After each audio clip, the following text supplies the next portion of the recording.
Did any of the following actually happen as described in these scary stories? Steaming Dogman prints in the snow. Dear Scary Stories NYC. This story happened back when I was young, in the early or mid 1970s. My family owned a country home in the Poconos up until 1979. It was actually larger than our normal home, and we would invite friends and relatives to come stay when we went out there, which could be spring, summer, winter, or one time even Thanksgiving weekend. I think all four of us would have preferred living there, but we all had our lives in New York City, which was a 2 or 3 hour drive away. I know some people are willing to commute 4 hours a day, but we weren't like that. Plus, we were just city folk, and we are to this day. We prefer to walk to where we want to go, not drive 2 hours, take public transportation, and then walk to where we want to go. But we did love that old mansion. Except for this one really weird and scary winter vacation, when something that might have been the devil, or might have been the Dogman, came to visit. In the summer, we loved to be at the house because of the grounds around it. We had a tennis court, basketball hoops, a wall to play handball off of, and a baseball field that grass refused to grow on. But more often than not, we'd just wander off into the woods surrounding the place, which I think we also owned. If that belonged to someone else, they never popped up to complain about our presence. We would pretend that the forest was Dracula's woods from the Christopher Lee movies, or else we'd play that it was the forest that the werewolf haunted on Dark Shadows. The only large animals we saw there in any summer were a mother deer and her young one, though. We were over to the west of beautiful Mount Airy Lodge, sort of to the north of Little Summit. There's a lot of state game land over there, as well as a lake preserve and a bog preserve. We had a luxurious home to stay in, and a ton of raw nature all around us. Even back then, we all knew how lucky we were to get to stay at that big old house. In the winters, though, we would kind of go there for the opposite reasons. We would go there hoping to get snowed in so that we wouldn't have to go back to school as soon. Most years, the snow would have already piled up too high on the lawns and in the woods for us to even bother trying to get near them. I do remember making snow angels and snowmen near the driveway, which was kept salted and cleared by the watchman and keeper of the place who lived in our basement. There was one winter when the snow was only an inch or two thick in most places, up to maybe 6 or 7 inches in the deepest drifts. That winter, I remember us going out a lot more than usual, and I even remember one day when we made it all the way out to our woods, which were usually no man's land until the spring. It was there that my friend from school named Vito pointed out that there were these dog or cat tracks, and they were steaming. When I looked at where he was pointing, I saw that it was true.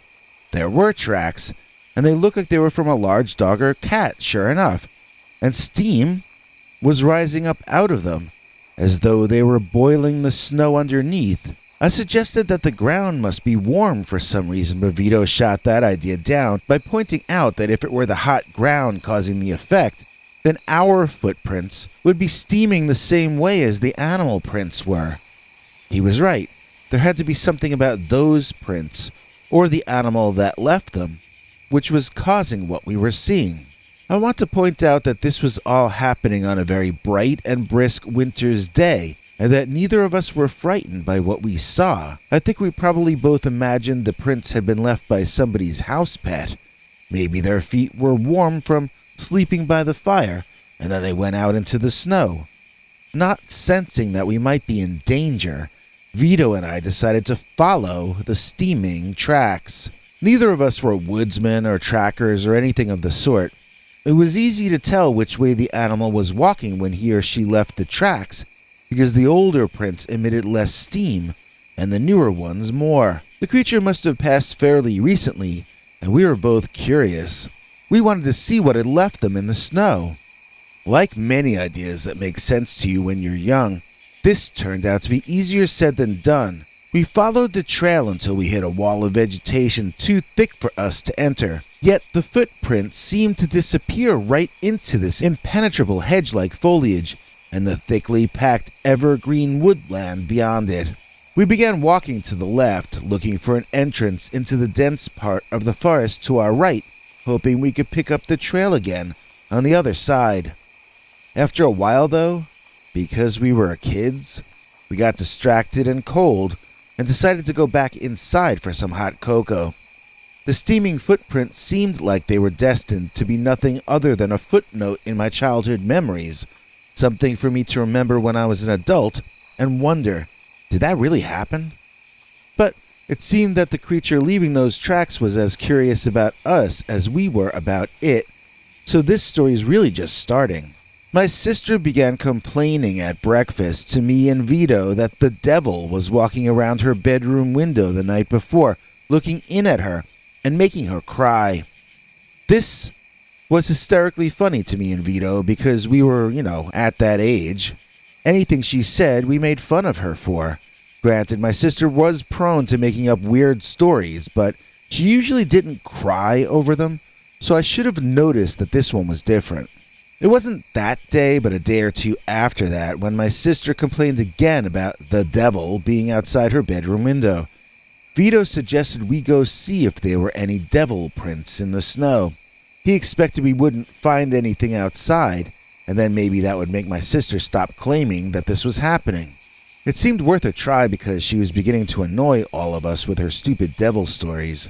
Well, don't you know that when we walked around to the snow outside my sister's room, there were all sorts of prints in the snow, and some of them, believe it or not, were steaming. Not as much as the prints we had seen in the woods, but these had clearly been left in the night, and they had been cooling off for hours in all likelihood. My sister had not been lying, and she might be able to solve for us what was leaving those steaming tracks in the snow. Vito and I cornered her and questioned her. She told us details for the first time because nobody had ever cared enough to ask before. She said the devil had a dog's head and goat-like back legs. We asked if it had horns on its head, but she said no, it had a dog head, and it seemed very angry. It wasn't just the paw prints that emitted steam. She said he also had steam coming out of his mouth and his nostrils as he stood there outside the window, staring at her. She felt that his extreme warmth seemed to indicate he must come from a very hot place, and every kid knows that the hottest place of all is where the devils come from. It was a natural conclusion for her to make. To me and Vito, though, this sounded like a werewolf, not a devil. We asked her to trade her bedroom for ours upstairs because we wanted to see her devil for ourselves. She and my mom worked out the details because my sister refused to sleep on a boy's bed and so forth, but in the end, Vito and I got to stake out my sister's bedroom, waiting for the werewolf, or Dogman, to appear. We stayed up secretly past midnight and saw nothing out of the ordinary. We were supposed to be asleep by then, so we were keeping quiet as we kept our vigil. It was just as I was nodding off at 2:30 or 3 a.m. that Vito let out a squeal. "I see it," he said. "Get the camera." We had this kid's still camera, I forget the name of it, and we had 2 shots left on our roll of film. I could afford to develop 1 roll per vacation, so I tried to make each shot count. I pointed the camera at the window and took my picture, setting off the flash a second before my father burst angrily into the room. Apparently, Vito's shouting had woken him up, and he blew his top. I tried to get around him to take another shot out the window, but he pulled the shade down and ordered me to look at him when he was speaking. I, myself, never got to actually see the Dogman with my own eyes, which was totally and completely unfair. I didn't even get to see if he was leaving behind those familiar steaming footprints that all us kids had gotten to see. My father passed a new rule that nobody was allowed to sleep downstairs in that house, He was sick of kids waking him up screaming something about a dog. Nobody saw any more odd things for the remainder of our stay that year, and I forgot to put the film in for development for a few weeks or a month after we got back. When I was finally looking through the shots, there was one toward the end that was all white, basically. I stared at it and stared at it. Then I realized it was a photograph of the flash on that kid's camera, reflecting off the glass from my sister's bedroom window. That was my attempt to photograph the werewolf from hell, and it was a complete failure. We went out to that house multiple times per year for another handful of years after that one, but never again did anyone see any sort of cryptid at all. It was only there for that one particularly mild winter, and maybe the weather had something to do with its presence somehow. I don't really know what else to tell you about the time we kids all saw steaming Dogman prints in the snow. Don't go anywhere. We've got a second wintertime Dogman story in a minute, but first please allow me to deeply thank a very kind gentleman named Timothy Walker, our executive producer for tonight's episode. Our executive producer is Timothy Walker. He heats the room like Betty Crocker. He's more OG than Knickerbockers because Mr. Walker is a real punk rocker. Please join me in thanking Timothy Walker, who recently upgraded to our $10 level channel membership. He's so cool, he already got to see this episode yesterday. And you could too if you join our $10 level by clicking the join link under this video. Thanks, Tim. We really appreciate it. And now, here's that second wintertime Dogman story I promised you. And this one is called Dogman and the Icy Day. Dear Scary Stories NYC, I went for a walk alone in nature, which is something I don't think I'd ever do again. I got my ankles stuck in some ice, and I couldn't get away when I got sighted and approached by a dogman.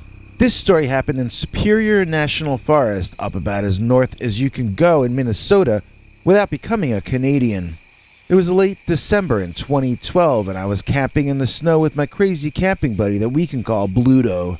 Although he's calmed down a bit more recently since he got married, Bluto was, when we first met, a real-life version of the John Belushi character in Animal House.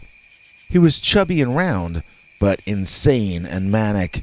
He could outrun me, and even though I'm taller and I work out, I'm pretty sure he could take me in a fight, even these days. It was always a lot of fun hanging around with him, but I would also need breaks, and it was on one of my Bluto breaks that I nearly lost my life to the North American upright walking canid, or dogman. I remember it was so peaceful walking in the snow that evening that I began to feel at home out there in the wilderness. That's very unwise. The wilderness is not my home.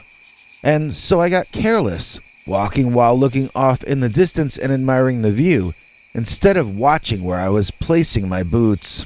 I slid off a sheet of ice I should have seen, and I slid sideways down an incline, screaming because I thought I was going to fall 100 feet or more. It was only around an 8 or 9 foot drop as I fell into a tiny little ravine and landed hard on more ice underneath me, which shattered, lowering me suddenly about another 8 or 9 inches. It was like, bump, bump, oops. I was so relieved not to be plummeting to a horrible demise that I started laughing at myself for screaming. I reached up and I could feel the root of a large and solid tree. I'd be able to pull myself up out of that hole no problem. Relaxing, I resolved to catch my breath and wait until my heart stopped beating so hard. I was stuck in an icy hole a foot or so over my head, feeling stupid and ridiculous, but otherwise fine. When I was ready, I reached up, grabbed that big old root, and began pulling myself up, only to have my attempt thwarted by an icy stabbing pain in my right ankle. Giving up, I squatted straight down as there really wasn't room to bend over. It was hard to see from my angle, but my hands confirmed that my right foot had fallen through some ice, and the way the fallen ice had collapsed around my ankle, I was unable to lift my foot back out.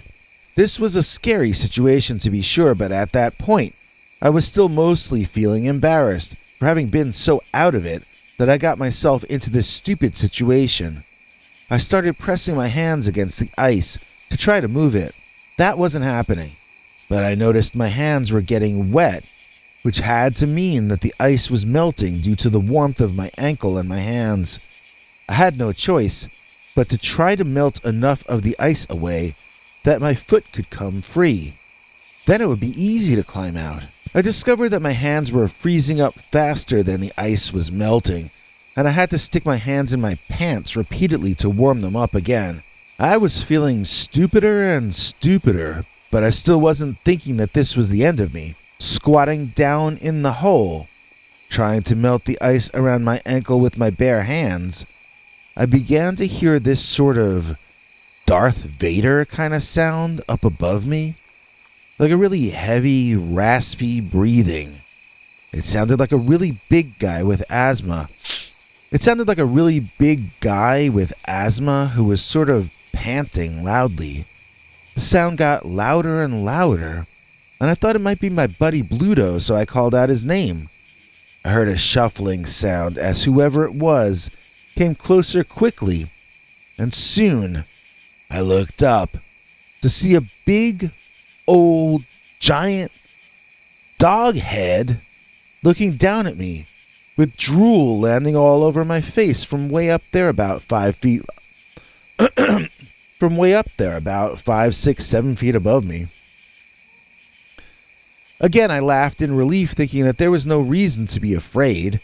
After all, it was just a big old pooch. I stood up quickly, reaching up to pet the head of the dog, and also to warm my hands on him while I was at it.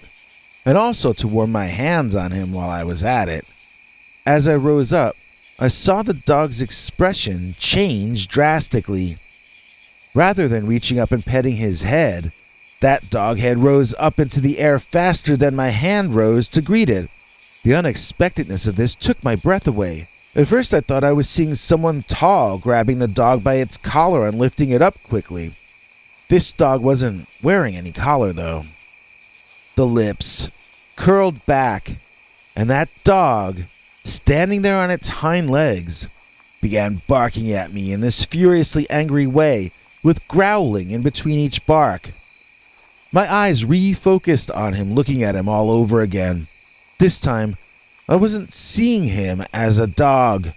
This seemed like a wild animal, something more wolf than pooch. Also, it was reared upright as it barked at me, looking downward. I had made it feel threatened when I reached out to touch it, and it had stood up in response. Now I was prey, trapped in a hole. Prey that had gotten the predator frightened and upset. My blushing intensified, but this time it wasn't because I was worried about Bluto making fun of me. This time it was because I realized I might be about to make my curtain call, because of my own carelessness and stupidity. Each time the upright wolf barked at me, it felt almost like being hit from above. That's how percussive his shouting was. It was like being scolded before being eaten for dinner. I was crying and wishing for him to get it over with. But then I realized the Dogman was probably waiting for me to climb up. There wasn't really room for him to jump down with me. He might have been able to reach me with his long front legs, but he wasn't thinking like a man.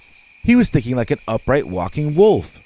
He wanted to snap at me with his jaws. That's what his instincts told him was right. At least that's what I was hoping. I felt kind of in a mild shock. Between that and the ice, I was shivering all over. As soon as I saw that dog rear up, it felt like all the blood had drained from my body. I was ice cold everywhere but my flushed cheeks and forehead. After a while, I gave up on the ice around my ankle and worked on warming my fingers back up instead. The dog barked and growled, and growl barked, and bark growled over me, causing me physical pain and a mounting headache. I remembered one time when I stayed at my cousin's place in Brooklyn for a month that almost every day this one car alarm would go off and keep going off for an hour. Maybe it wasn't a car, but it was some kind of an alarm, and it was loud. It drove me crazy when I got there, and it made it hard for me to get my work done. By the time I left, though, I had worked out a way to block it out using meditation. I tried using the same technique to relax myself and endure the loud and angry monster a few feet above me. It worked to some extent, but a car alarm doesn't have fangs the size of the ones that heinous beast above me that night did. I went from attempted meditation to attempted praying as I became more and more convinced that I wasn't going to get out of this in one piece. Even if the Dogman went away, I might get frostbite.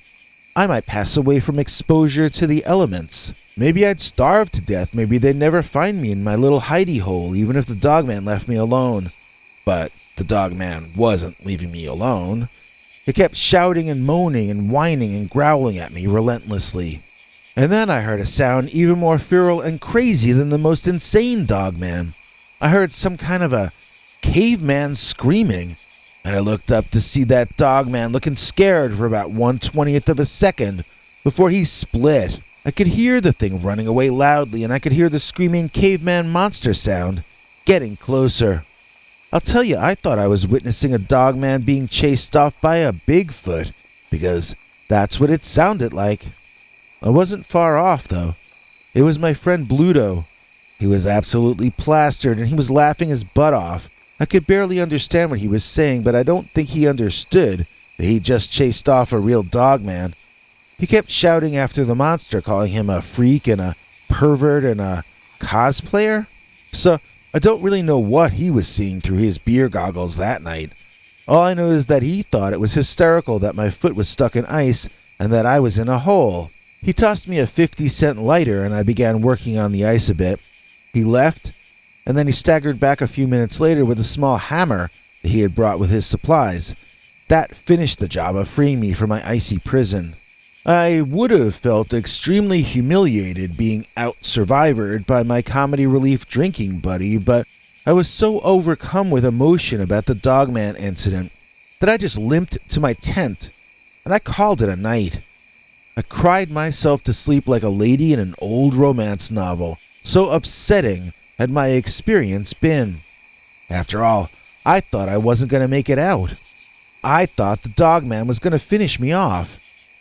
The next day, Pluto didn't remember any of this, nor did he believe anything I said when I tried to tell him about Dogman and the icy day. Thanks for watching till the end. If you liked what you saw, please consider clicking like on the video or sharing it. You can become a channel member by clicking the join link below. Then you can check our community page to find the links to 10 hours or more of secret, uncensored Dogman stories too wild to be told on this channel. Your other option is to join our paid subscribers club at peterbernard.com. That's Peter's homemade club, where he will personally email you the links as well as occasional secret club messages. You may also be included as an executive producer in a future episode.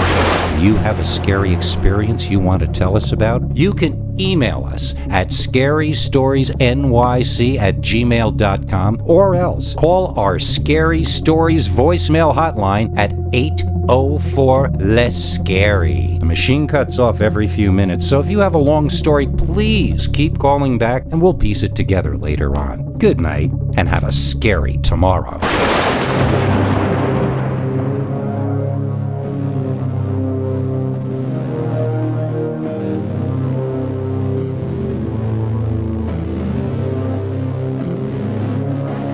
Come back for more scary stories.